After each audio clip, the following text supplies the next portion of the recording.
Hutton Orbital Radio. We dealt it, you smelt it.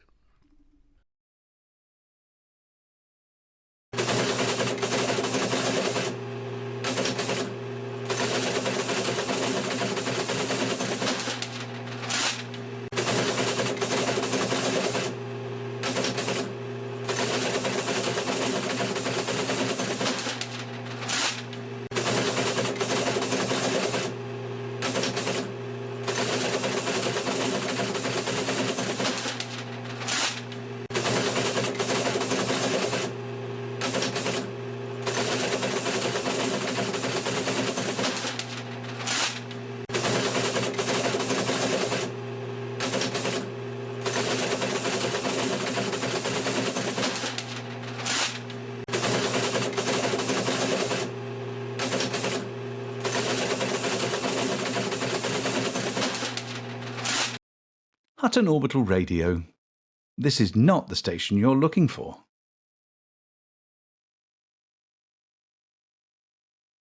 A lone figure stands on the gantry outside the studio, looking through the doorway. Hello? He says. Is anyone there? But other than the echo of his own voice, no one is there. It is Thursday, right? He says to himself. And this is the studio. I was only gone for a week. They can't have cancelled the show. I've rushed back specially for it. He looks around a little at the empty room. The only thing left is designating it as the radio studio is the old on-air light, which isn't lit, and, in fact, is broken. Just as he turns to leave, he hears a noise from a nearby room, which causes him to panic a little. Our mics, other than for those that are saying mics are off, albeit I can see that mics are on, are probably live.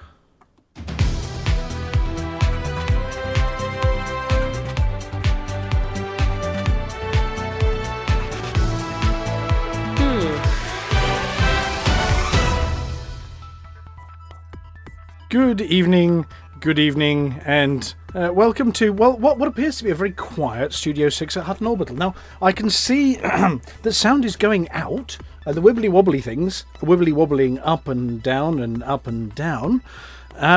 So can those listening, before we carry on, just tell us, or somebody in the studio, if they can put their other ear in, tell us whether any sound is actually coming out of this thing to the radio show? Maybe, possibly. I can hear it. Thunderbolts and lightning? I can hear. Oh, the Tired Navy says we're fine. Well, I think it must be Volcarius. There we go. So, we're going to start again. This was a audience-induced seam, not a studio-induced seam. Anyway, good evening, and welcome again to Studio 6 at Hutton Orbital. It's time for the news. Hang on. Nobody told me we were in Studio 6. But I'm in Studio 5. I was just there and it's gone. Last week's show's what happened to Studio 5. Talking of last week's show, is it gone? What, the show? No, I think he means, the imposter. Oh, don't you worry about that. Dusty's been packed up and sent back to Van Manen's star in a box. Actually, lots of boxes.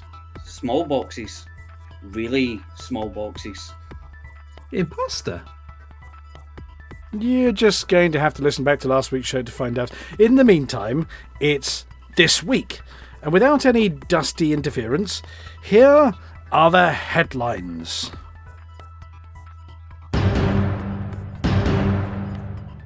Sticky Wink's Galactic Championship upstaged by Starlet.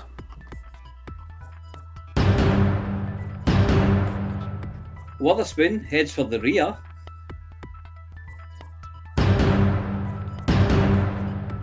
Too Hot, Too Messy, Week 80 update.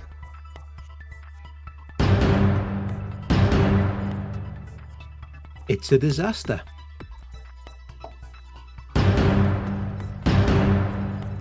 Hungry space hippos gobbled graveyard. A Hutton exclusive.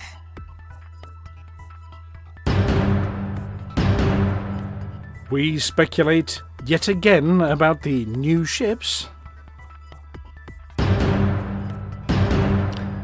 BGS. It's a really long one this week.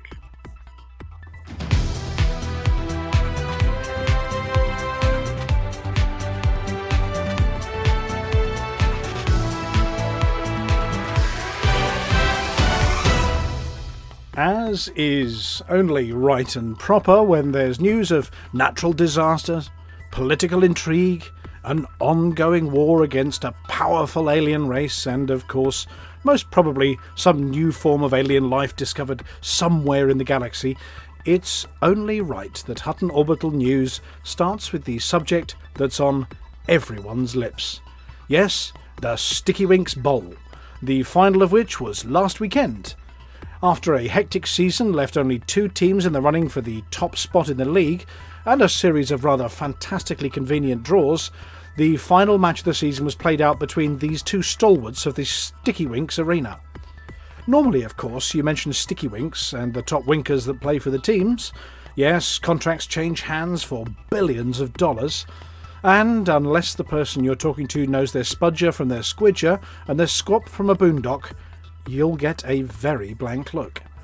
It was all brought into the limelight recently after Imperial pop sensation Haberdasher Fast, famous for galactic best-selling songs such as the upbeat Empire pop hit Stitch in Time brackets saves 9 worlds brackets, and her balladic Warp Speed Weaver, started dating one of the best sticky winkers in the galaxy.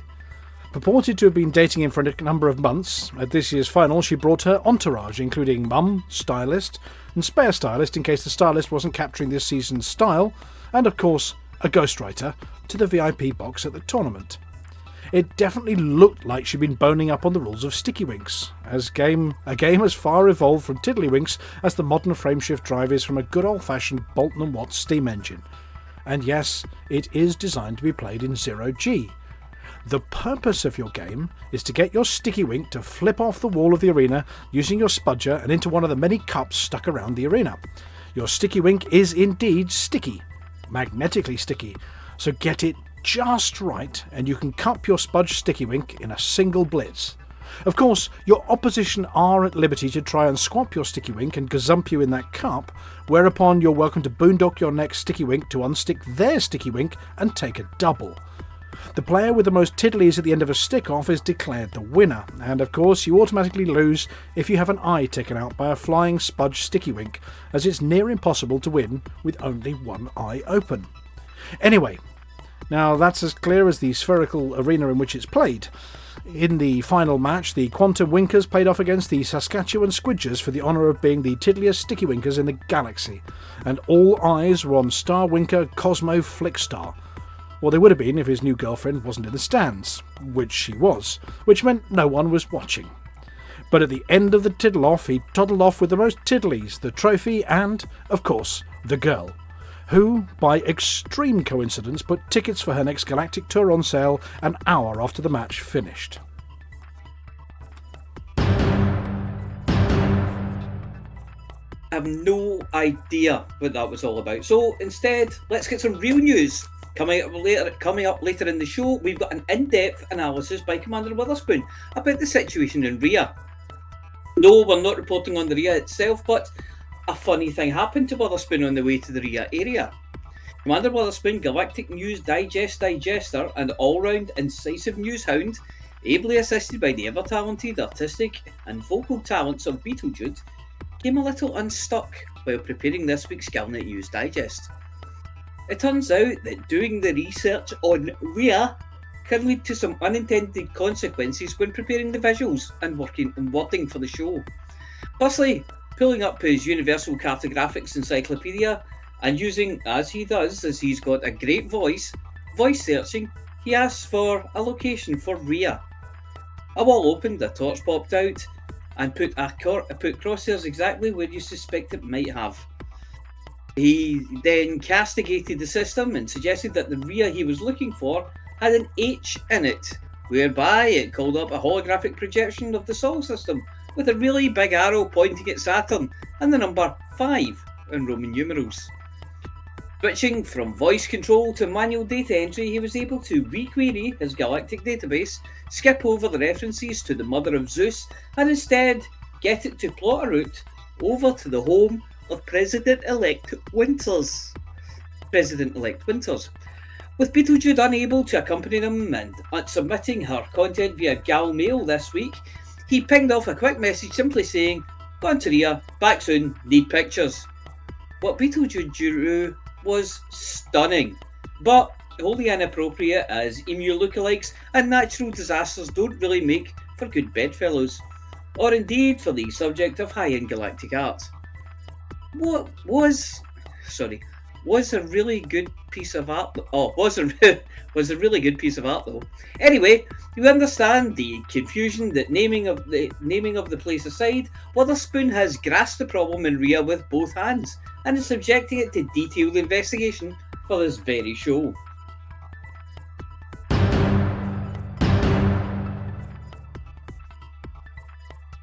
Week 80 of Too Hot, Too Messy finally saw Commanders pass 120,000 deliveries, and for the stats nerds, we think that is about 30% of what we think might possibly be out there.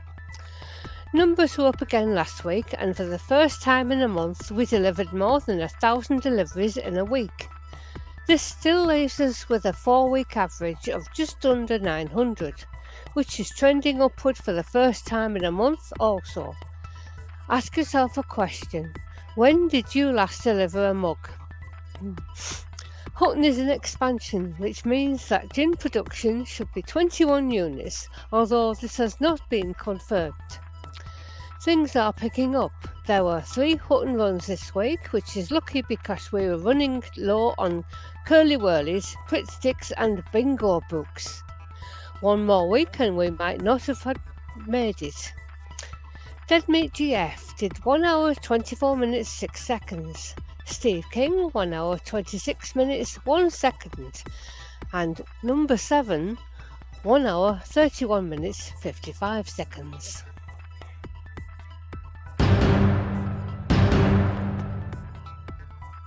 Following up news of the disaster in Ria from earlier, and later in the show, we've got a natural disaster of a slightly smaller scale over in Hutton space. And no, we don't mean King Hanky. He's had enough disasters in the last few weeks to have earned a week off. We've had reports that Bengal Astrophysics Expedition over in the Rensees, the local outpost of the Green Party of Samini, has signalled a major local alert and asked for all ships in the vicinity to send assistance. Bengal, based on the ice world of Nerenses 3C, a planet with not much to speak about, no atmosphere, no warmth, definitely no seismic activity, is the perfect place for an astrophysics lab. Uncluttered views of the sky, nothing between you looking up and up, other than the more up. It was when investigating the signals from as far back as around 300,000 years after the Big Bang that the Samenians spotted something quite disconcerting. In fact, quite a lot of things that were disconcerting. Things that weren't in the background. They were in the foreground. Sort of rocky, icy things. The kind of rocky, icy things that weren't passing across their field of vision, but were taking up more and more of it every second. Sounding an alert and climbing into their waiting science adder, all science needs adders, can't do science without a little adder on hand, turning the shield up to OMG incoming meteor storm, and sitting there listening to the meteors pinging off the hull and the shields, praying to whatever deity the Green Party of Samenians pray to, and none of them were larger than a Type 9, the Samenians emerged from their adder to find a scene of utter devastation. The zero-G wheelie bin had taken a direct hit. The solar panels looked like Swiss cheese, and there was an enormous rock embedded in the top of the building next to the radio telescope. They've sent an appeal to everyone in the area to assist, as they can't get into their difficult maths problems, or their weird wibbly background radiation maps, without clearing the debris out of the way. Where the pilots are in their bronzite chondrite or their Pisceus cobbles, or partial to the odd mesosiderite, there are plenty to be found in the area for topping up your mining materials. Oh, and if you could bring some emergency shelters, a new coffee machine, and a packet of hobnobs for the scientists, please, they'd be very grateful.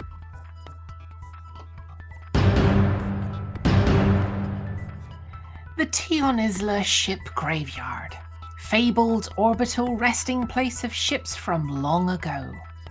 Picked over by scavengers, hunted by pirate ships, and the go-to place if you want to get rid of a hot ship quick, with no questions asked. In recent years, the question has been, but where did it go? We've speculated on this before. Maybe it was there. Maybe it was just not marked on any maps. Maybe it was never there and just a fable from old spacers with nothing better to do than sip their space rum and tell tall tales. Recent investigations have turned up a new theory, though. Eager students from the University of Tion Isla, one of the older established universities outside Seoul, have submitted a paper for their final year thesis that turns up some rather interesting facts. They've been cross-referencing ship travel log data against possible known locations for the shipyard, and managed to find a 12-year-old log which might be at the heart of discovering what happened to the ship graveyard. All those aging cobras, the venerable boa, rarities like the moray starboat, and the gecko. It appears that around 12 years ago, a space dredger clan ship passed through the Tion Isla system. It didn't communicate with any ships or stations in the area, as is normal for dredger clans, but it did pause in system for a couple of weeks before moving on. By studying gravitational fields in the area and a number of rocks, students have determined that around the time of its departure, the total mass of the system dropped by a few million tons, and the gravitational weight caused by the movement of the dredger had a pronounced effect as it left the system and passed very close to a local moon's rings, an effect that was far bigger than the one it caused when it arrived. Did space dredgers hungry hippo the entire ship graveyard? Was the gaping maw of their behemoth swallowed ship's whole? While there's no direct proof that there's a giant space barge laden with rarities chundering its way in a line away from Tion Isla, what scant evidence they've uncovered is enough to convince us. There are those that scoff at these claims, not least of which the Tion Isla Tourist Board, who rely on passing treasure hunter traffic for a good chunk of their revenue. A new set of treasure hunters have now set out. Restorationists determined to find the dredger and, using the laser equivalent of a big tin opener, politely request that the dredgers spill their guts and give back all the rarities that they've swallowed. For now, with no further information on the dredger clan, the behemoth has simply been labelled the Hungry Hippo.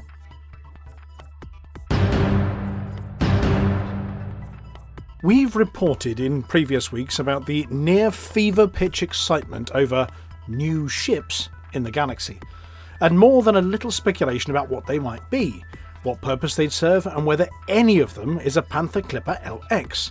But our investigative team drew a complete blank about what, other than the Python Mark II, is coming.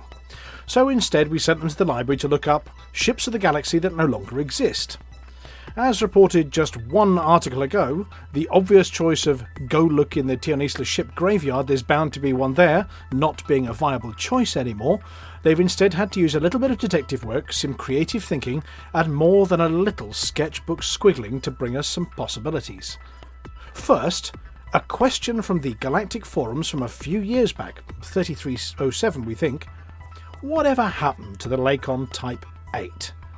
With the 6 being a go-to basic hauler for those wanting to do some heavy-duty trading on a budget, the 7 being Bertha the big four-headed hauling beast, and the 9 being the venerable space cow, with variant 10 being the big horny angry space cow, it begs the question, why isn't there an 8? And could that be one of the ships coming soon? It appears that the Lakon Type 8 was designed to be the largest cargo hauling ship possible to land on a medium pad. The problem? It was based on the Lakon MC-15 transporter. Loads of cargo space, but no frameshift drive. Capable of only travelling 0.1 light years before needing to be refuelled, it was about as useful as a chocolate teapot on a warm day. Okay, it was great at getting things to orbit, but that's it. Couldn't even travel as far as Hutton. Then, of course, there's the Gecko, the original go-to single-seater pirate ship, a bit of pew-pew for the piratical types. As other ships in the galaxy got bigger, tougher, and could defend themselves better against space pirates, the Gecko found itself outclassed and outgunned, with pirates switching to more accessible ships, and those that didn't scream "Arr!" quite as hard as the Gecko, a victim of its own success. The Moray Starboat, with pilots cut off from landing on atmospheric worlds, or at least those with anything more than a tenuous atmosphere, it fell out of favour. Why spend all that money on a spaceship that can be a submarine when you can't actually use it to go fishing? Here at Hutton we love to see a little more variety. The docking controller spends his or her day going Python, Python, Python, Crate, Cobra, Muppet and an Anaconda, and just occasionally they'd like something more interesting.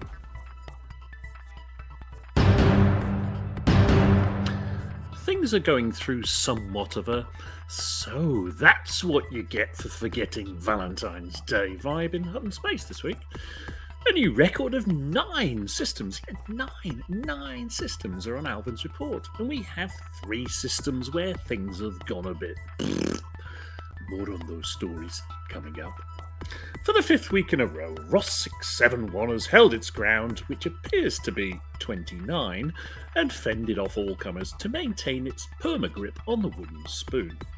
Due to 2 wars, only 10% of system influence is up for grabs, and with an outbreak pending, things are looking set for it to defend its unbeaten run of apathy for a further week.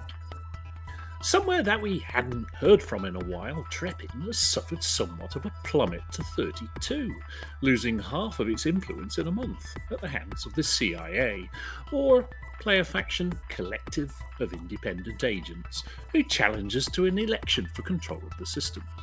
Hutton are currently 2-0 up, so head over Treppin and lend a hand to Commander Hankey, who has temporarily lost the use of one of his, to complete Hutton's collection of every starport in the system.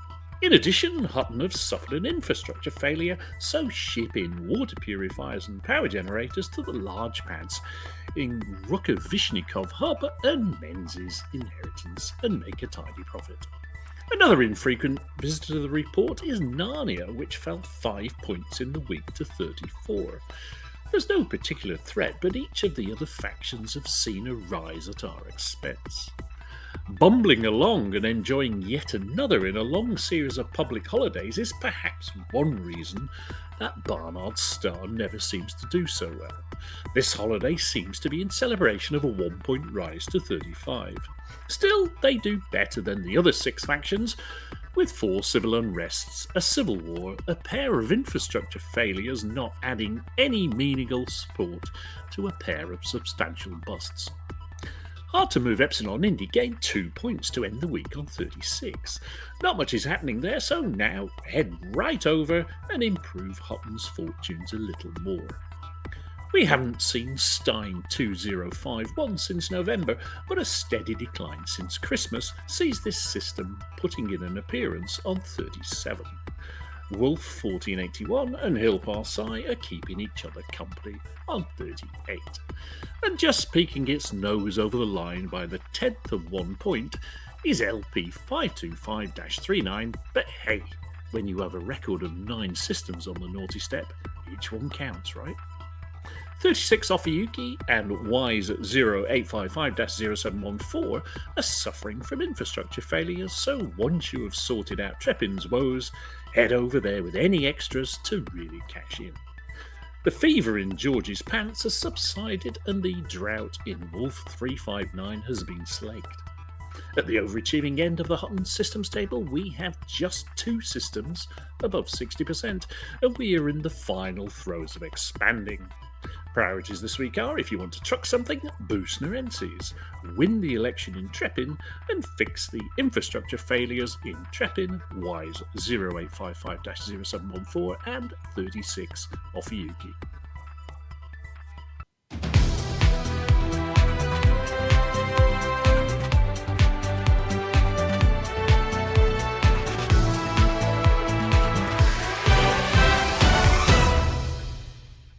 And we're back. Phew. Can everyone hear us? Well, I don't Can't know. hear a thing. Can they hear us? Hello out there in If you in can't broadcast hear us, land. You've just shout missed up. it. Yeah, if you can't hear us, you've just missed it. There we go. Well, they must be listening to something. They were commenting. Was somebody else commenting no sound as well? That was Ed Hunter. Well, it must be not at broadcasting. It must be at receiving end. Because I see Navy can hear Vulcaria us. said it was Twitch being Twitch. So. Right. Twitch being Twitch. All right, FNARP.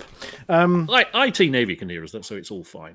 Exactly. Hello, everybody. Right, it's us. We're back. I noticed that the retired Navy is still living in 2023. Retired Navy. Time for a new patch. Right. Well, we're joined in the studio by the full team this evening. Litho, they let you escape. Hello! They did. Do you have to dig a Snuck tunnel? out early. What, from Germany? You Yeah. like tie handkerchiefs together or something? That was the easy bit. I had to dress as a nun to get through the You don't have airport. to dress up as a wooden horse or anything. You didn't have to dress as a nun. No, that was purely optional and just for fun. Well, they let you escape. That's good. We've got Amelia. Amelia, Hello. there were rumours from station security that a snowy Bengal had been prowling the corridors, knocking things off. Yes, she's been a little bit of a nightmare lately. Well, I suppose Bengals will be Bengals. This is true. Yes. We have Commander Flossy. Hello. Hello, Flossy. That was a lovely picture of you in the wrong way. Oh, thank you. Was it one of your rare date nights? It was last night in the pub, that's all. Oh, right, okay. One of your regular date nights, then. Yeah, All regular right. Well, you were ones, both yeah. very, very happy. That's very nice. And Apology Officer. Yes, Unseasonably warm up in North Britain at the moment? it is. It's unseasonably warm. It would be unseasonably warm for the summer up here. It was 11 degrees today. That's summer kilt weather. How Yeah. many degrees? Mini kilt weather. 11. Short kilt. 11. 11. 11. 50, Sorry, how many is that? 52. How many is that in American? Bananas? We measure it in 52. banana equivalent temperature. Anything except metric. 52, I think it is in America. So, yeah. No, and Joe there's- Biden's 81. There's more of that tomorrow, and it's going to be dry. What? In Not Glasgow- raining in in Glasgow Glasgow. in February. Will Yes. wonders never Never cease? Yes. Precisely. That's global warming for you.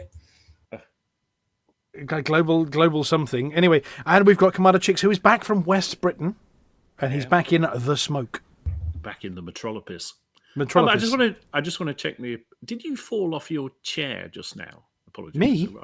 Me? No. We had a notification that you'd fallen off. I had fallen off and then I fell back on again. Right. I don't know what was going on. I was just checking. Oh, we just thought maybe Mr. Dusty had escaped from wherever you sent Mr. Mr. doing small Dusty, bits. Mr. Dusty was doing something from There afar. was a strange noise and then a. Whoa! Yes. Give me your trash. Yes. Well, I think we're all here. Did I say hi to everybody there? I think I did. Did I forget anybody? No. Maybe. No, I didn't. Well, No, okay. no, this week. So, not knowing what today's date is, the Frontier live stream, Well, it's the day after Valentine's Day. They're mythical, aren't they? Valentine's. mythical. No, they're only No, mythical No, if you myth no, them. no. Oh, I missed the last one. Frontier live Missed the stream last is last Wednesday of the month, I believe. Yes. And there's a Wednesday next week, Yeah. so it's not that one. Well, we've got another show. It's a on Wednesday the- most weeks. Yeah. Yeah. So So we've got it's another going to be 2 Wednesdays' time, the day before the Green Room show, Oh, Exactly. on Yeah. the 400th of Yes. February or whatever it is. Which will be just after update 18. Are we on 18? Probably. Is that confirmed now? No, but they haven't unconfirmed it. No. Yeah. Well, they said it was February, and I suppose yes. Well, they said it was February 26th. Oh, right. And this is basically when Valkyrius does flex and beats the Thargoid single-handedly. I think they're just going to unleash Valkyrius. Yeah. But Yeah, the take the 26th on chains off. Monday, so it's 2 days after that you'll get the live stream, and then on the 29th you get us. Could Valkyrius teach Hanky how to play single-handedly? Because yes, with one hand tied behind their back. Yes, Mr. Hanky is. Well, he's done your thing, hasn't he? He's same as we reported last week. He tried to leap a chessboard on a high G world and snapped himself. Yes, he's got a broken wrist. So, but he says it won't stop him celebrating his birthday. Very good. Yeah. Anyway, no Frontier live streams, so nothing much to talk about there, and no other hints and tips other than wild speculation on our part going on in the galaxy. Basically, it's more anti-Thargoid grind and maybe a bit of news from Flossy later about stuff to do. I want a T9 tow truck variant, just a big crane on the back and a winch stuck to the front of it. And like a soiled teddy bear on the front grille. Soiled teddy bear and an orange flashing light on the top. Yeah. Yeah, I mean, I do believe that we're putting Flossy through a scrambler later so that Tharg doesn't listen in. No other hints than that one. But we're putting you in the audio blender, just so it's you. We will hear you, and the audience will hear you. But any Thargoids listening, there's some code hidden in there it'll garble it completely and put it in. I don't know, a good Wolfrunian accent or something. Yeah, good idea. You're going in the poacher. Okay. So other than that, badoing, there was a message coming in. It says, get on with it, space news. Oh, right, okay. Yeah. I suppose I better get on with it for some space news. So, here we go. When you don't know where to get more space news, space news, space news, space news, space news, space news, space news, space news.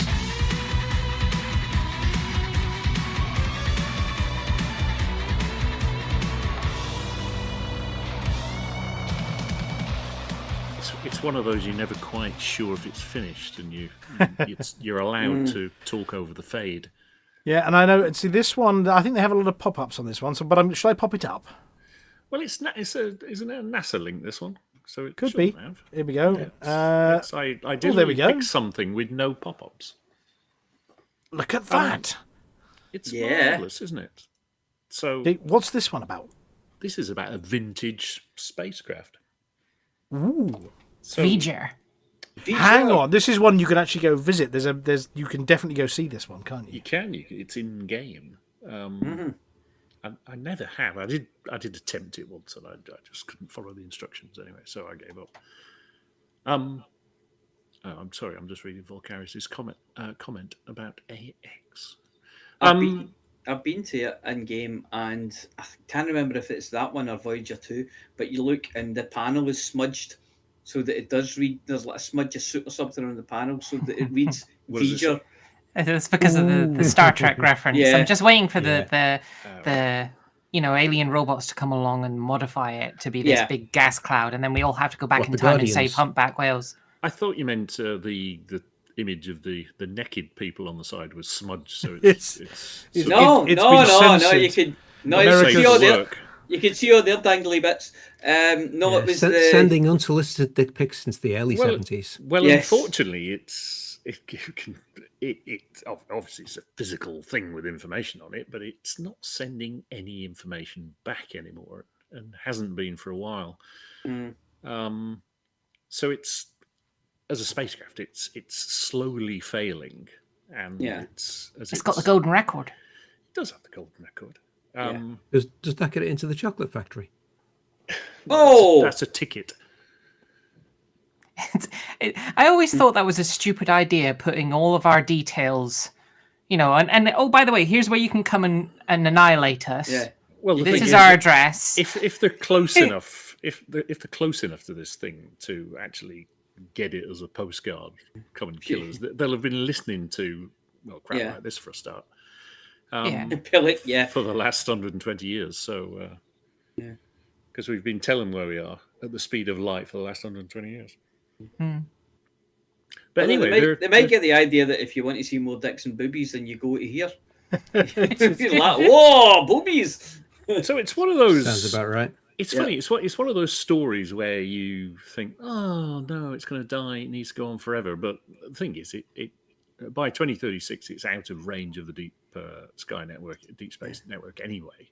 It's already gone on forever. Well, I know They're already It powering might as down well have instrument been after forever, instrument given how after far it instrument is. because it's out of energy. I'm willing to guess that this spacecraft was launched. Gotta be careful here. After before two of the radio crew were born. I'm going to take a wild punt on that. Yeah, it's fair Probably to about guess. right. Well, so apparently it started just getting in a loop and broadcasting 1010101010. It's playing Pong. Yes. It was launched after I was born. Was it? And it takes 22 hours. Launched? September 77, yeah. Yeah, I was at school by then. You were? Yeah. Really? Yeah, me too. Primary 3. And of course, we're not going to get Amelia to reveal her age, so we're Well, fine. it takes 22 hours for the signal to get to us. Mm.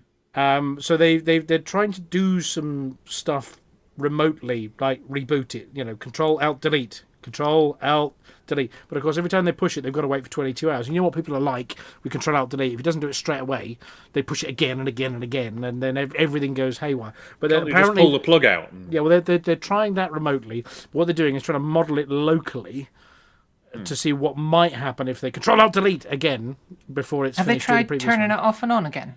Well, I think that's exactly what the article says. What it says is, here we go. After ruling out other possibilities, the Voyager team determined the source of the issue is the FDS. This past weekend, they tried to restart the FDS. So yes, they are trying to turn it It's the FDS off. that's screwing up the data that the TMU's sending back. Because one of the things about this, they keep shutting, over the years, they've shut bits of it down. Do you remember Pale Blue Dot? Yes. Yep. Yeah. Apart from being the title of Carl Sagan's book, it was the sort of family portrait of the planets of the solar system. And the one of Earth obviously became known as the Pale Blue. When did they take that? It was about 1990, wasn't it? Immediately after that picture was taken, they turned all the cameras off. In fact, they went further than turning the cameras off. They actually removed the camera software from the spacecraft because they were like, well, we're not going to take any more pictures because this has been all about trying to minimize the amount of power the thing uses. And they reckon that somewhere in the next 10 years it would have run out of power anyway. It's got 3 RTGs. So this sucker's nuclear? Yeah, it is. So it's going to run out of power anyway, and then by 2036 it's going to be out of range because it just doesn't broadcast on enough power. And Volcarius, this is right up Volcarius' street. So nothing's forever, but it will go on as this cold, lifeless postcard to space. In fact, it's headed off to in the region of 36 off Yuki. So if you see it, that's why it's taking so long then. Yeah, it's the longest super cruise ever. Yeah, well, second longest.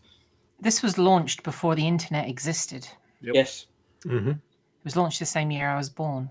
Was it existed or was it black? Oh, no, it was in black and white for a while, wasn't it? Me and Flossy know that. Semaphore. Yeah. But I think it's sort of a sad but a charming story at the same time. And as part of the sort of trying to investigate this, you can imagine how archaic the electronics must be. So it's a case, well, why don't we just go and ask the guy who programmed it? And they go, because he's dead. Because he's, exactly. I mean, they don't go into length in that in the NASA article, but other articles do. Yeah. And if you ever watch a program about Voyager, and even to some extent things like Cassini, a lot of people who developed these are no longer with us. Or they've, as you watch them, as they pick up bits of the story, they're sort of young, eager university graduates, and then they've got kids, and then they've got grey hair, and then they're, a memory. So it's quite brings it home. This sort of human. I know with the likes of Cassini, they were saying with Cassini, a lot of people that was their whole career. That was what you did. I mean, Carolyn Porco, who was basically chief of imaging on Cassini, cut her teeth on imaging on Voyager. Yeah. And still working today. I saw her at the Hammersmith Apollo a couple of years ago and doing a doing a Brian Cox show. And And it's one not one just the who did town work that the on mission runs Cassini for. that we do know was Eileen Perez, who does some stuff with HCS. Is the voice of one of the HCS voice packs. Is one of the Cassini scientists, and she doesn't age, not one day ever. Is she a? No, she's not a cyborg android. What's the difference? Robot. No, but It's not- Does she sound like? Did she gather up all the trash when she's at the studio? well, one of the most fascinating people I've spent some hours talking to. We actually didn't do any work. We just talked space for about 3 hours. And then, oh no, we're supposed to be doing a voice pack, and then realised we just geeked out about space. Right down to the Galaxopedia that's in there and the stars and planets stuff. We sent her the script, and she took it away and rewrote it. So her content's actually unique because it's been written by one of the Cassini scientists to be accurate. So I think a cyborg is a human with technological components. Yep. And like my wife. Yeah. Yeah. And an android is a computer with biological components. No, Like Android chips. is just about the shape. Right, yeah. An android is meant to simulate a human. Android. I think I went to It's school with her. Yeah, it's a robot that pretends to be a human or can Pretends to be. simulate it. Yeah, simulates humans. As I was reading the story, I spent far too long on it, and of course I looked at all kinds of other stuff. And if you think about the 4 spacecraft, sort of the 4 deep space spacecraft, not including New Horizons because that's more recent. And I'm like, well, where did they all go? And if you think of a clock face in your head, Pioneer 10 and Pioneer 11 basically go in opposite directions. So they were the 2 that preceded Voyagers 1 and 2. So imagine in your head Pioneer 10 going off to 3 o'clock and Pioneer 11 going off to 9 o'clock, but up a little bit. And then Voyager heads off at Voyager 1. Heads off at about 10 o'clock and up, and Voyager 2 sort of comes out and heads down to 7 o'clock. You get an idea in your head like where these 4 things are, and New Horizons went off pretty much to 8 o'clock. So, Which one was the one that took the pictures of Saturn's moons? well, Voyager 2, but Cassini did it more recently. Yes. Cassini was the really good pictures. Yeah. Cassini was the one that they planted into Saturn in the end to stop contamination of any of the Saturnian moons. Yeah, they didn't want to mess up any of the ones that might potentially possibly harbour. Enceladus, Enceladus, yeah. But I think as well it was that kind of thing that Voyager did so much more than they expected. Yes. You know, there was a lot of things where they sent Voyager 2 off, and because of the way they'd done Voyager 2, they were then able to do what they were told they couldn't do, which was to send Voyager by Neptune and Uranus and get pictures there. Pictures of Uranus. Again. You've done it again, haven't you? Yeah, we're back on area again. But this, And then they messed up the colours. They were able to do things like that, and then they messed up the colours and painted it the wrong colour. Imagine the and long-term maths things like- required to do that, though. I mean, given that you can't drive it around like we can with our spaceships very easily, the long-term maths involved in getting it right is. It found things like the Kuiper Belt and all that people didn't know existed. But Voyager 1's thrusters were fired up. Not recently, I'm talking quite a few years ago, but they decided they were going to turn it on its axis to get the aerial to point a little bit closer to, align it with Earth a bit better, let's say. And fired up fine, no problem whatsoever. And then they shut it down, and it's been shut down ever since. Mm-hmm. You're talking minor adjustments here, not sort of let's drive it up Uranus. I mean, to Uranus. Yeah. Just going back to give you some perspective, the light for the sun takes 8.5 minutes to get here. Yeah. And the radio signal traveling at the same speed takes 22 hours to get to Voyager. So that gives you an example of the distance. If you're ever Still faster than the Royal Mail.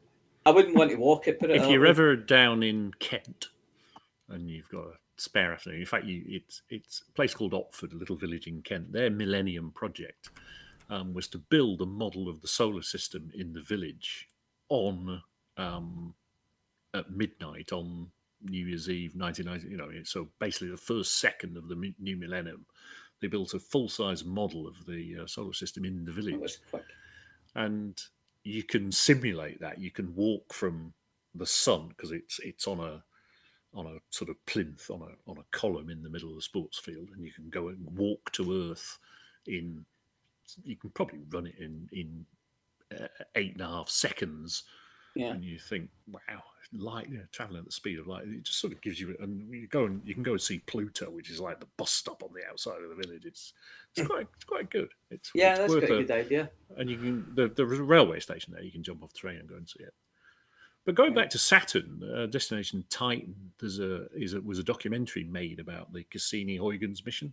Yeah. And it followed the team that basically won the contract, if you like, from a University of Kent or a university in Kent. It might have been Canterbury or somewhere.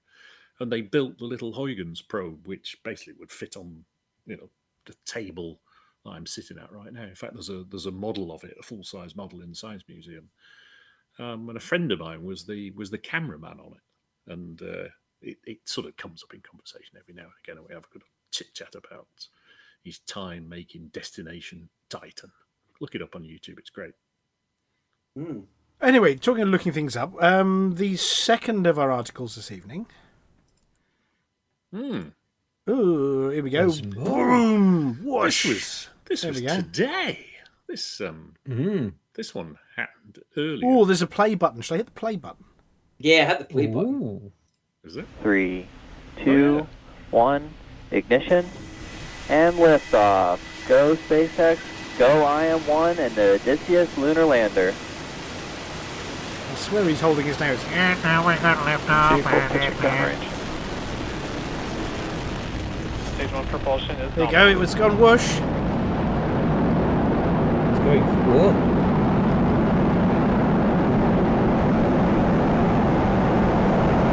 Yeah, it's making a lot of noise.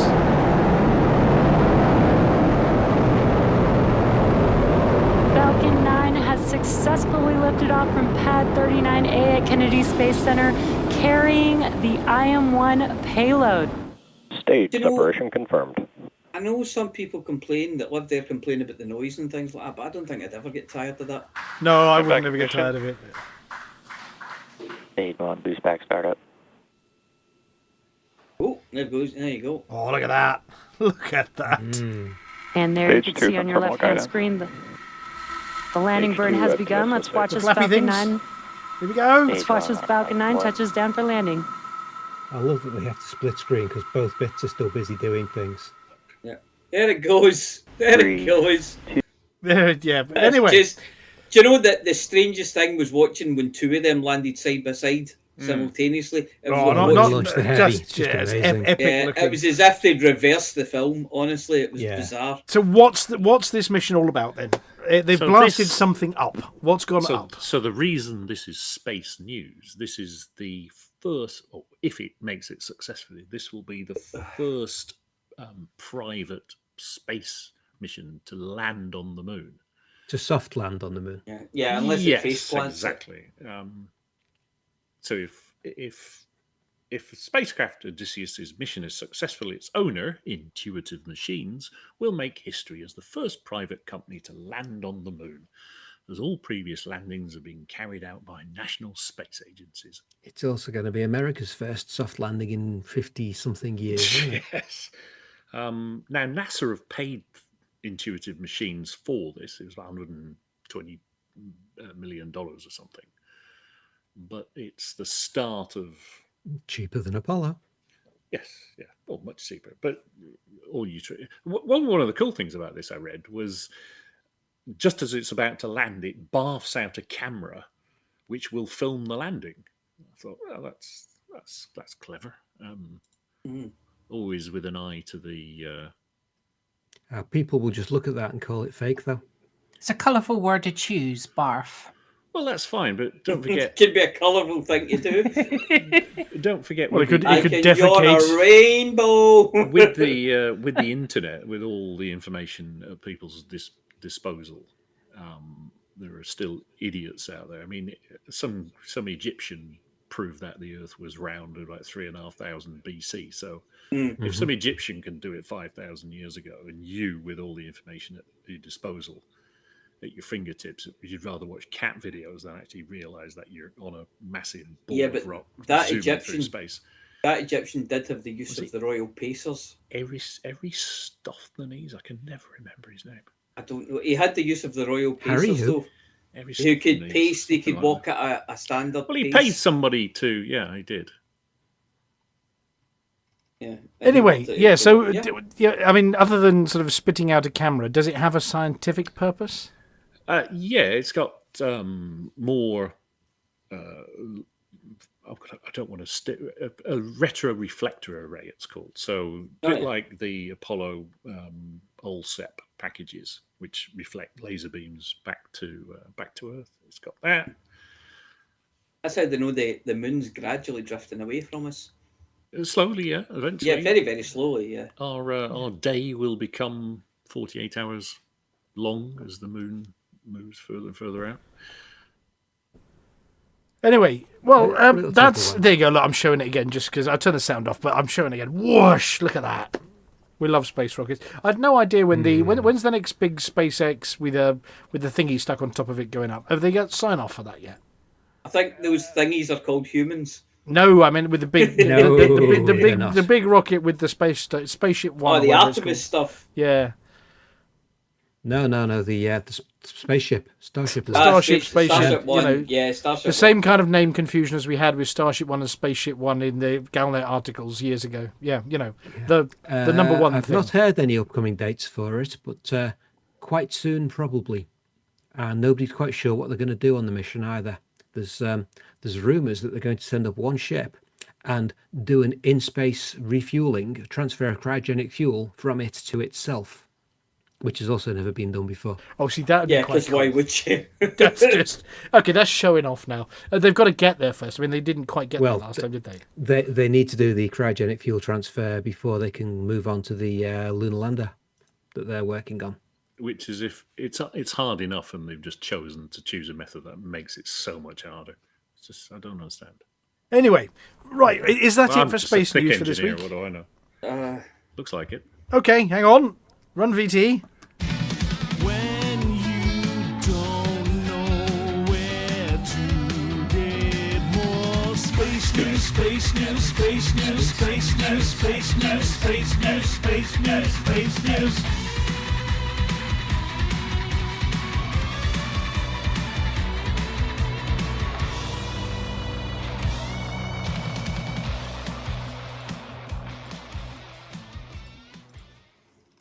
So, do we have a word of the week? We do have a word of the week, and the word of the week this week is absquatulate. And what does that mean? It means to leave abruptly, to flee. And can you use it in a sentence, please? I can indeed. When Gusto saw what he had done in Cubicle 3, he decided to absquatulate rather than face the consequences from floor mopping guy. Oh dear. It does absquatulate. The squatting. I just liked it because it had the word squat in it, you know. And for those who are interested, the spelling and the meaning are on the headline now. Yeah, To leave abruptly, to flee. Sort of what we do at the end of the show when we desperately need to go to Cubicle 3. Yes. It definitely does sound like something he did in Cubicle 3, though, doesn't it? Yeah, a bit of absquatulation. So, let's just raise the tone a bit. What do you call an anteater who studies the past? Are you sure Oh, this I is know raising this the one. tone? I know this one. This is Jeff's sister. It's Beth. Beth. No, it's not. Not Beth. She does. No. She does. No. She studies the past. She's always watching reruns of Neighbours. All right. Is it Alan? It's not Alan, no. You know it's not Alan. Yeah, it was a long shot. An anteater who Alan does studies study the past is called an aardvarchaeologist. There you go. Aardvark! Mr. Dusty has been listening. And that's what he thinks of that pun. An aardvarchaeologist. Oh, yeah. That does look cool, actually. It looks good, doesn't it? He's got a load of See, bones. You can get Mr. That's Dusty- quite a Mr. neat Dusty hole Bot. as well, isn't it? Yeah. It's very neat. Yeah. I mean, the skeleton is kind of sticking up out of the ground as And well. there's the you little know, so- skeleton to one side, and Oh, there's another aardvark at the back of him, look. Yeah, that's that one's Steve. in the nuddy. There's a couple of them. There's a couple, yeah. Yeah. What is that swing thing in the back there? Yeah, the It looks aardvark in the like- background got confused. He thought they were looking for a naturist when they were actually after a naturalist. I don't know if it's maybe an easel or something. it's an archaeological science piece of kit. There you go. Oh yeah, yeah. It's very, very so sciencey we don't understand it. Yeah, that's It's I think the Amelia was Geophys right. team. Yeah, the It just Geophys team. looks. It looks like somebody's just had a picnic and eaten one of those things at the back and then buried the remains. Yeah. I suppose reverse archaeology. You're burying. I'm your looking bones to for see. I future. can't see his packed lunch anywhere, but I'm having a wee look. That's the box to his It's left. actually a crime scene. Yeah. Yeah. CSI Aardvark. Dear. Yeah. Right, and on that aardvark, Flossy, are you ready? Yes, I'm ready. Now, I have no idea which tune's going to play. As you know, it's a random one. Right. So here we go. Who is this superhero? Jex? Nope. Mia, the apology officer? No way, man. Helen, the mild-mannered CG publisher? Could be.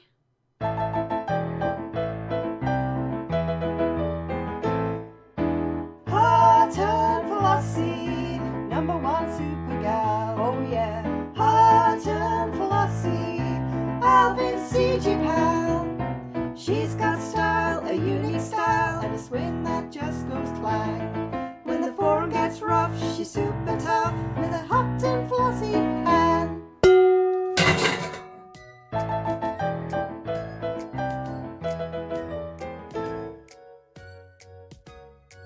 Hello, Flossy here with this week's CG News. There were no CGs last week, so nothing to report. This week we have 2 new CGs. The appeal for anti-Titan weapon materials and protect deliveries to YZ City. Deliveries are urgently needed to begin manufacturing a new weapon capable of causing severe damage to Thargoid Titans. Aegis has asked for shipments of neofabric insulation, iron distributors and energy grid assemblies to be delivered to Clement Orbital in the YZ SETI system. The initiative is being managed by YZ SETI Blue Galactic & Co., which also aims to protect deliveries by redeeming bounty vouchers on all wanted ships. Professor Ishmael Palin has been leading on the project using theories developed by Ramtar. He just released an official statement on all news feeds. We can now reveal the results of Ramtar's experiments into Guardian relics. These ancient objects were crystalline superconductors that relayed data across the Guardian's information networks. His theory was that their transformation into unclassified relics at Thargoid surface sites was caused by an inbuilt defense mechanism, which could perhaps be weaponized. Ramtar discovered that exposure to certain electromagnetic frequencies caused Guardian relics to open and activate clusters of microscopic nanites. These react aggressively against Thargoid biotechnology by disrupting it on the molecular level. Most significantly, tests proved that these nanites are unaffected by the anti-Guardian field generated within maelstroms. Professor Palin, aided by Aegis technicians, has used Guardian hybrid engineering to construct a soft warhead that delivers a nanite payload. The torpedo is armoured using organic compounds from the Thargoid spire sites to prevent anti-Guardian fields affecting it in flight. Our strategics believe that these weapons could all affect the Titan's heat regulation systems, causing internal damage and eventually even total destruction. Mass production of the Guardian nanite torpedo and its launcher module has begun, but further supplies are needed to construct enough for simultaneous attacks against all 8 Thargoid motherships. As an additional incentive, modules will be offered to qualifying participants. These rewards are cumulative. Top 75% of contributors will receive a 4D hull reinforcement package, and the top 50% of contributors a 5D hull reinforcement package and Ramtar high-capacity heatsink launcher. The campaign begins today, the 15th of February, and will run for 11 days. That's an extra 4 days. If the final target is met earlier than planned, the campaign will end immediately. To earn rewards, you must sign up as an active participant before delivering neofabric insulation, iron distributors and energy grid assemblies, or handing in bounty vouchers to Clement Orbital in the YZ SETI system. Only bounty vouchers handed in after signing up will count toward your personal contribution total. The bounty vouchers must have been awarded by either the system's controlling faction or the major faction aligned with the system controller. And that's it for this week's CG News. Flossy told you what to do. And now it's time to go over to... somebody's actually written something. This is Nana's fired via Nerf darts. What next? I know, I'll introduce Beetlejuice and Witherspoon with the Galnet News Digest. Probably.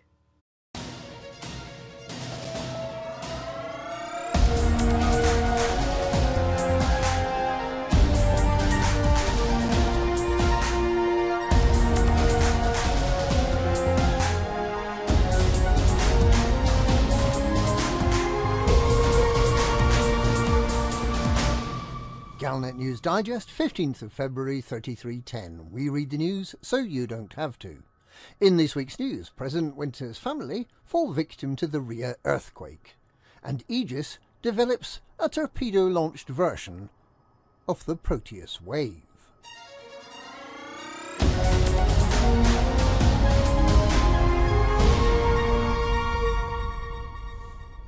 President-elect Felicia Winters has rushed back to her adopted home system of Rhea following several major earthquakes, leading commentators to suggest that the peaceful transfer of power may be delayed even further. The population of Rhea 3 woke to a series of earthquakes across the northern continent, with unconfirmed reports of chasms opening in the crust of the planet and many hundreds of buildings toppling. Tsunamis resulting from the shock waves and from a settling in the seabed has affected coastal regions in the continent and adjacent land masses. From space, some of the resulting storm systems can clearly be seen. Federal Liberal Command, the governing faction, has declared an emergency, and with the assistance of other factions and Safeguard Interstellar is establishing rescue camps. Rhea 3's twin planet, Forsyth, is being used as a staging point, as is Ito Orbital. The damage is severe, and it may be some weeks before the death toll and the number of citizens displaced becomes clear, but it is likely to run into the millions. Contact has been lost with members of President-elect Winter's family who have been living in New Greenacre. Winters has rushed back to the system, both to supervise the humanitarian effort and to organise the search for her missing family members. President Hudson has not made any comment on the tragedy, but if, as some have speculated, Winters remains preoccupied by the humanitarian demands in her home system, then he may benefit from an extension of his time in office. He had been due to hand over the levers of power this week, but it seems that Winters, who was briefly the acting president in 3301 after the disappearance of Starship One, may end up waiting till June, a year after the election should have been held, before she can finally become the president in her own right.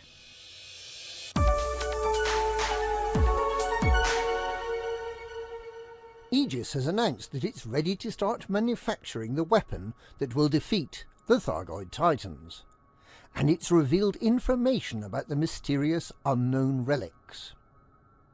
In a press release, Aegis explained that they intend to make use of the nanites found within unclassified relics to force the Titans to overheat. Guardian relics, which can be harvested from various ruins belonging to the ancient civilization, are intricate crystalline computers formed into a super network that share data near instantly across Guardian sites. They have a defense mechanism built into them when exposed to the electromagnetic frequencies emitted by Thargoids, for example when the relics are plugged into Thargoid devices in the manner originally suggested by Commander Stephen Usher. They activate the nanites that form part of their structure, turning the relic green. These nanites serve to disrupt Thargoid biotechnology, and are thus hugely destructive to Thargoid ships and devices. The conclusion, then, is that the unclassified relics have not been taken over or subverted by the Thargoids. In fact, they remain fully Guardian, and are attacking the Thargoid mechanisms they come into contact with. They're immune to the anti-Guardian defense mechanisms that the Thargoids use in HIP 22460 and in the Maelstrom systems. Aegis is using the Guardian nanite technology to build what it describes as soft warheads, delivered by a torpedo that's shielded from Thargoid disruption by the organic compounds recently collected from spire sites. The warhead will bury itself in the skin of the Titan, and the action of the nanites will disrupt the Titan's heat regulators, leading to the Titan's overheating catastrophically. Aegis's plan is to attack all 8 Titans simultaneously using vast numbers of these nanite torpedoes.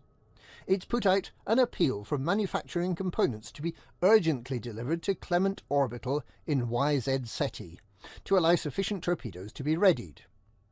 With that initiative concluding on the 22nd of February, it seems possible that Aegis's self-imposed deadline of Monday the 26th of February for the assault on the Titans may be achieved.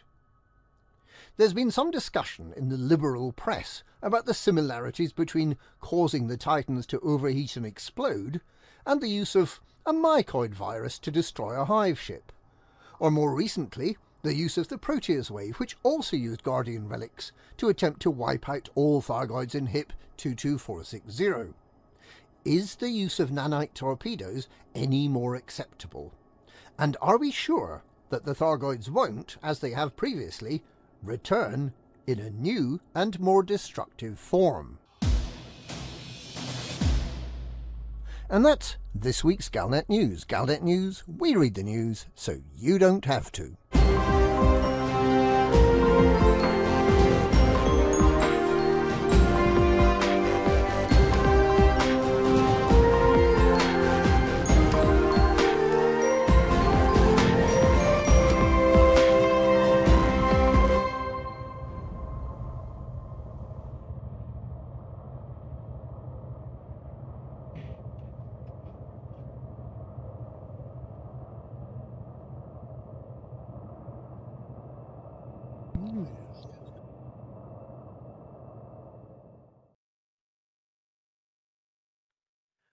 Thank you, as always, to Commanders Beetlejude and Wotherspoon for their incisive digestion of all of the news of the week. And now, on the subject of digesting things, although possibly not this time, over to Amelia Hawke, reporting on a rare.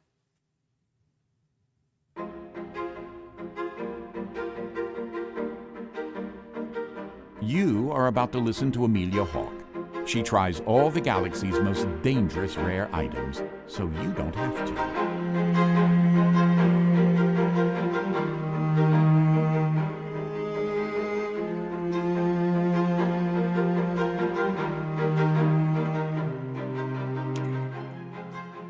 Sometimes in my hunt for the rarest things in the galaxy, I come across tall tales. The kinds of stories that hairy old bearded spacers tell, accompanied by dusty old computer tablets with X marks the spot written on them. This week, it's one of those tales that has excited me. I was handed a rather tattered old copy of The Dark Wheel, and while a lot of the information in there has proven to be true, or partially, or may be true, many people miss the interesting things like hidden between the flashbang parts of the story. Was there a Jameson? Yes. Are there Cobra Mark IIIs? Yes. An iron ass? Colloquially, I believe so. Are there Thargoids in it? Probably. So, in amongst all these little truths are a few nuggets. And it's one of those nuggets that I've gone hunting for this week. I'll read you the section. 1 second. Hang on. No, not the Vargorn Mind Silk, nor the gold-flake scales of Geratian reptiles. I mean, it's here somewhere. Nope, those are Shannaskilk furs. Totally illegal these days. Here we go. It's from an entry by Liz Ryder's many times great-grandparent. As for the curiosity market, there were 200 fossilized Dino-Thaxorian life bones on offer, at 40 credits each. Ever heard of them? Alicia asked. Alex said, I've seen one, and heard one, in a museum on my homeworld. They sing. They're over 40 million years old, and still they sing, waiting for something, a hatching, or a change of climate. They're bones from the pelvic region, so they could be incubation pods. Nobody knows. Are they valuable? Very. Exactly by how much, I don't know. Dronothaxorian life bones. Now, that sounds like something I should investigate. First things first. I searched the libraries, exobiological records, and just about anything I could find for mention of these. I mean, at the time, even accounting for inflation, there were only 40 credits each. Okay, adjusted for inflation over that number of years and, well, probably a lot. So, I've been going station to station, slipping a few credits here, a nod and a wink there, speaking to storytellers and collectors and antiquarians throughout the galaxy. Has anyone seen a Dronothaxorian lifebone? As luck would have it, there are a few tales of them existing in private collections. But no, I wasn't allowed to see them. One rather senior Imperial family even has one in baby's bedroom, where they use it to lull newborns to sleep, apparently. But I struck gold, or at least crystalline, bony thing. Tucked in the pages of one copy of the Dark Wheel I found at a second-hand shop, I found a map, and I'm heading there, to the fringes of occupied space to see if I can find some of these things. No, I'm not going to tell you where, in case A, it's a hoax, and I look silly, and B, it's not a hoax and everyone else gets there first and spoils the surprise. Okay, I've landed. I'm following the big X drawn on the map. I've headed to a nearby cavern to start my search. My trusty Galnet Rare's assistant is carrying my pack, and he's a good chap. Can't remember his name, but I'm going to call him Steve. Steve and I spent no little time marveling at the planet. It has near permanent auroras in the sky. Local solar flares constantly bombard the atmosphere, albeit gently. And the planet's strong magnetic field keeps the danger at bay and gives us the most astonishing light show. Sometimes even bright enough to see in the daytime. The world itself is packed with enormous caverns, echoey places, and when the winds blow around the world across the mouths of these caverns, weird moaning, howling, almost melodic sounds surround the area. It's eerie, but beautiful. Scans show that the planet is rich in rare minerals. Very surprising that no one has been here and strip-mined the place, but I'm glad.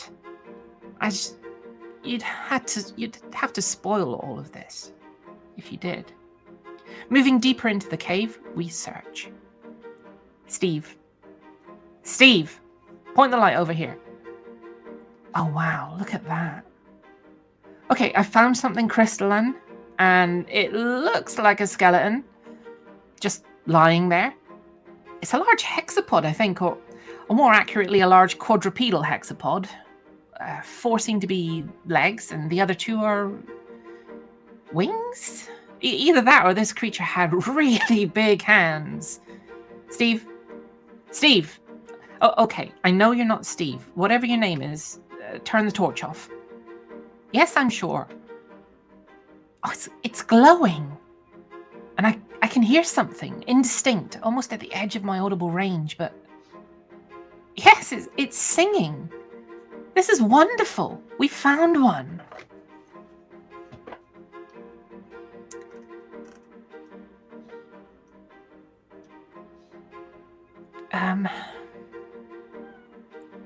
It appears to be resonating with the noises of the cavern.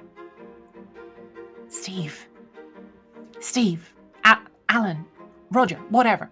Give me a tuning fork. Okay, I'm tapping it with this tuning fork. It's lit up like a kaleidoscope and the sound is getting louder. What's that? You brought some other instruments? Sure, give it a try. Steve, why are you dressed like that? You're a one-man band. Okay, I've not got an audio recording from the outside of my suit of this, but Steve's broken out into a one-man harmonica, drum, and cymbal solo, and he's attempting to serenade the crystal fossil with Stairway to Heaven. Stop! Quick! The noise is going to bring the ceiling down!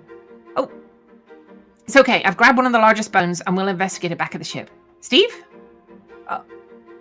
Oh dear. Oh, there's this harmonica next to that large boulder. I did wonder what that squishy noise was. Back at the ship, and I've notified the insurance company about Steve. It's okay. Apparently he's got a backup clone somewhere. Best bit is, he won't remember a thing. Right. Okay, Mooncake. Will you leave that big singing crystal bone alone, please? No. Do not knock it to the floor. Bad kitty. Oh, okay. It's okay. It's not broken. That's odd. Well, Mooncake appears to be purring a lot. And the Daronothaxorian crystal is purring back. Mooncake, that's millions of years old. Leave it be. Oh, she's cuddling up to it and purring. Oh, it's okay. She won't smash it. I hope. Mooncake, get away from it. It appears to be hatching. There are around 8. Let me count. Yes, 8 little crystal dragons, for want of a better word.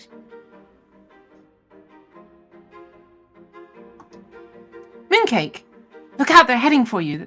They're attracted to your purring. I've grabbed Mooncake and I'm waving her around to see if they follow. And they are! Oh, wow. 8 of them.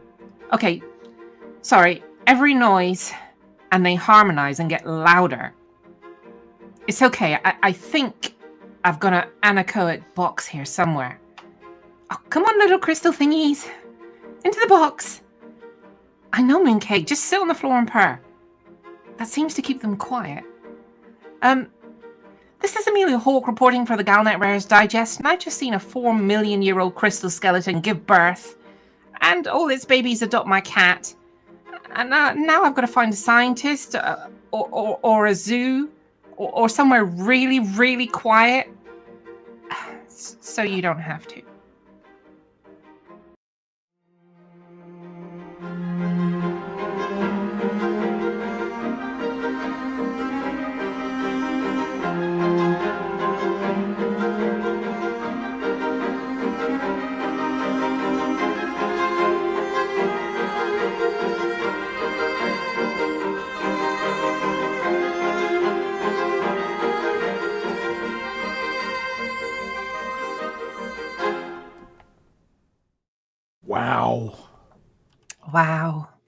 Wow, 4 million year old species, and you've seen the first live ones in, well, potentially ever, you know? I know, right?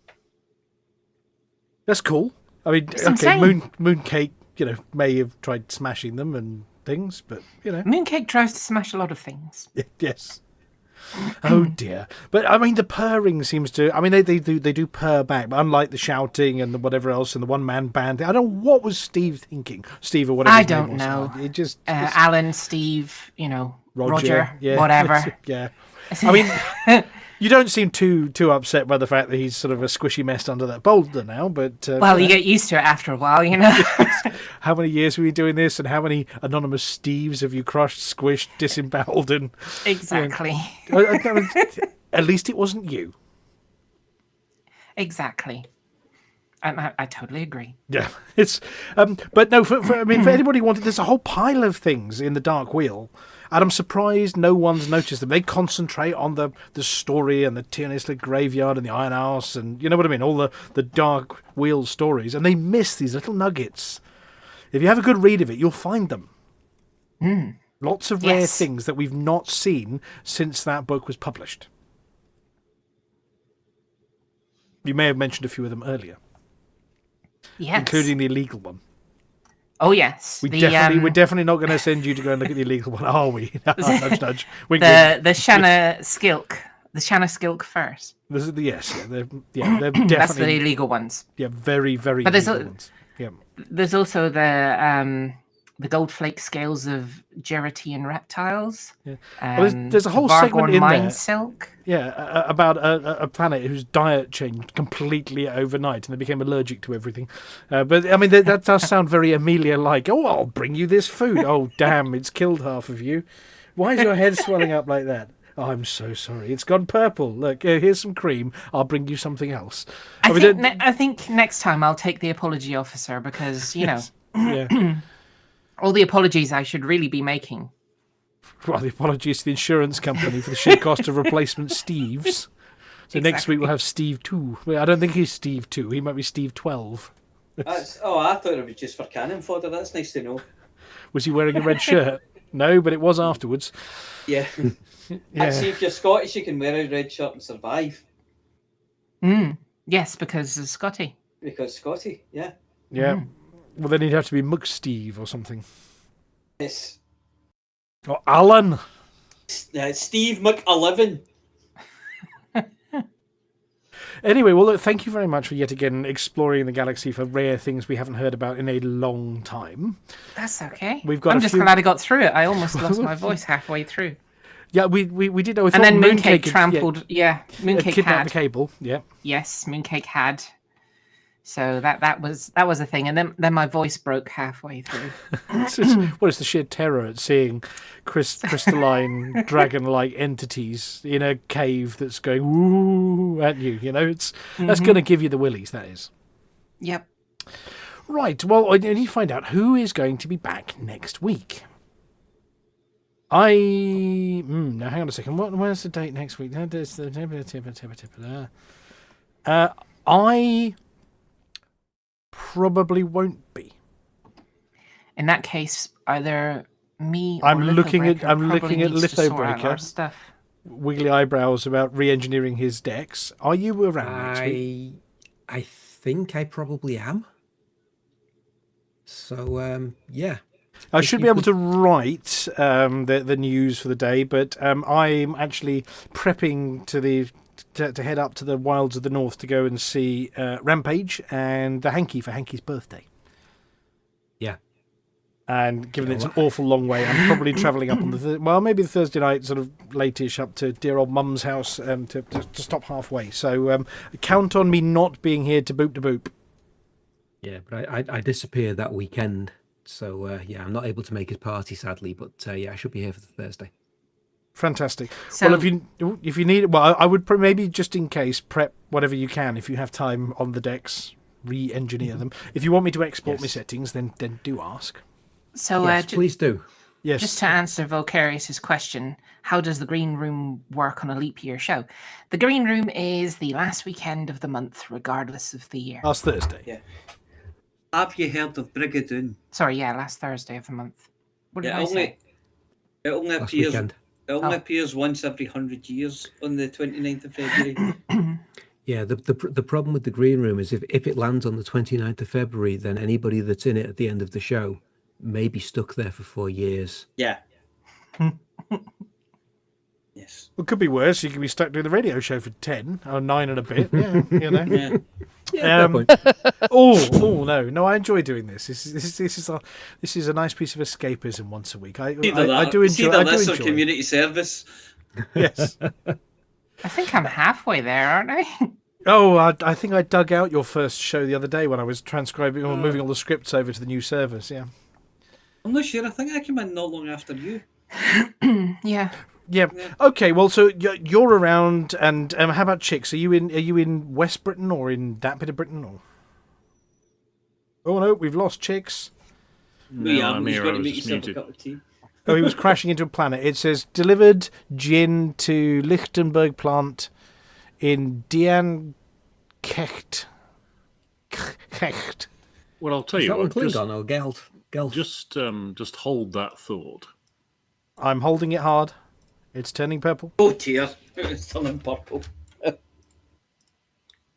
you go. I'm not going to comment on that. What's the difference between blue and purple? Grip.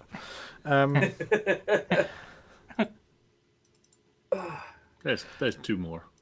Oh, there's two more. I'm going to say so. You've gone to Charitu mining territory in Diangecht. It sounds like Klingon. Right, if this is going to turn into deliveries live, can we do deliveries the live? show Yeah, first? so we need to aardvark. Yep. Right. What was the question again? Am I here next week? Yes. Yes, you are. Fantastic. Well, I'm you in lot the can hold the fort, and it's Outside not the one with purple the or blue. I'm not going to miss the one with the frontier content, which is fantastic. So, in the meantime, are we going to be quiet? Have you settled Mooncake with all of that talking, Amelia? Well, considering my voice is kind of messed up, Oh dear. I would say it's a standard one. A standard shouting one. Well, we have got the klaxon back. Okay, for the benefit of our first-time listeners and others, and I'm looking at somebody They're we all may have first-time raided, listeners, nobody someone we comes may have back. raided last week who's turned up in chat saying meep. Mr. J. Darlington. Consider this a fair warning. At the end of the show, Amelia is often encouraged to yell a certain catchphrase as loudly as she possibly can, which means if you've got earphones in, if you've got your speakers turned up really loud, you're about to get really heavily startled. But shortly after that, we go into the Hutton theme tune, and after that, we're going to go and sneak up on somebody and go raid them. So we would appreciate you hanging around a little bit so we can raid and go and say for the mug to somebody. Before we do that bit, then, do we know who we're going to raid this week? Let's have a look. The Stargoid's live. Oh, the scribbling senator. Oh, no. No. He always finishes about 10 times this anyway. Didn't he leave Elite? Yeah, he's supposed to be gone. Repeatedly. At least 3 times. Oh, there's a Hansei 42. with A what? 8 viewers. Who's got that? Hansei 42. Oh, Commander Emulated Penguin. Oh, we've raided the emulated penguin once or twice before. They've got quite a few viewers already. Let's have a look. It's only on land. Commander BK Rambo. What? BK Rambo. BK Rambo hunting Fed commanders. No, that's PvP. No, we're not dropping in on. There's more PvP down there. We don't want to do that. No, that's not our thing. There's some French ones. Jack Little. Is Jack Little live? Oh no, they're not playing Elite Dangerous. Don't worry. Lieutenant Psych. LT Psych, just guiding. So it's Emulated Penguin or the LT Psych. What do we think? I would say Emulated Penguin because that's just an awesome name. Commander _ Emulated Penguin. Right, well, I will queue that one up. Now, we've given people enough time. LT Psych is in German. There's nothing wrong with German. At least Tharg won't understand it. He's not been learning German. I'm on my own if you need me to shout. Hang on a second. Emulated. I'm just typing it in. Is CMDR_emulated penguin. That's all typed in. Right. You've been warned, everybody. Move your earphones away. Can somebody klaxon for us first? Anybody? Nope, No, because none of our buttons work. Oh, right. Well, I haven't got a klaxon. Aruga. Aruga. I've got the bomb. Aruga. For the mug! For the mug! For the mug! For the mug. For the mug.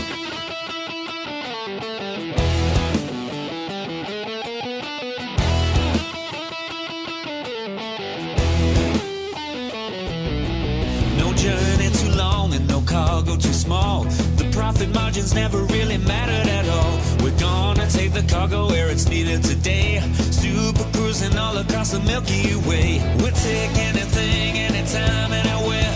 Loading up the T-9s to the brim with rails. For the mug, for the mug. Yeah, you know just where we're coming from. For the mug, for the mug. Now everybody sing the Hutton Trucker song. For the mug.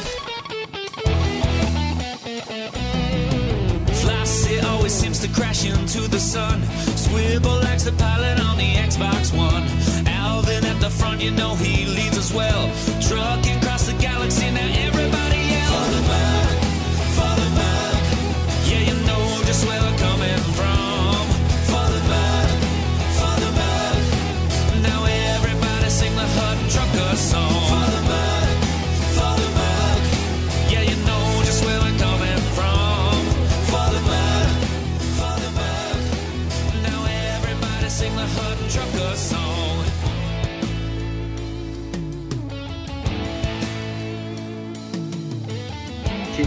Pop quiz. Who trained in Tarius Fusion's mythical quasi-linear magical hamsters? Question 2. What does chicks do, really? Question 3. If train A leaves the station going 60 miles an hour and train B leaves 1 hour later going 85 miles per hour, how long will it take for your synapses to implode? The views of Jeff the Aardvark are often confused with the views of Jeff the Aardvark. Jeff is keen to clarify that Jeff is a fictional character and that their views and opinions should not be confused with those of Jeff, who is obviously real. Anyway, the views of Jeff the Aardvark, not Jeff the Aardvark, whose views are covered elsewhere, are solely his own and do not represent Hutton Orbital, the station owners, or any of the radio presenters. We, and Jeff, hope this clears things up. Soundtrack available by pirating only. C90 cassettes available from our stall on the parade. One aardvark was harmed in the making of this show.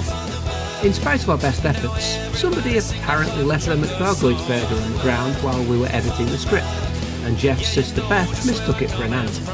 She is currently in medical, where Nurse Wyatt is pumping out her stomach, and she is expected to make a full recovery. Commander Volcarius, your Merkin is ready for collection at Eddie Lee Wise & Sons, plus his daughters. And I'm reading the last one. Okay, we're done now. Bye-bye. For the mug.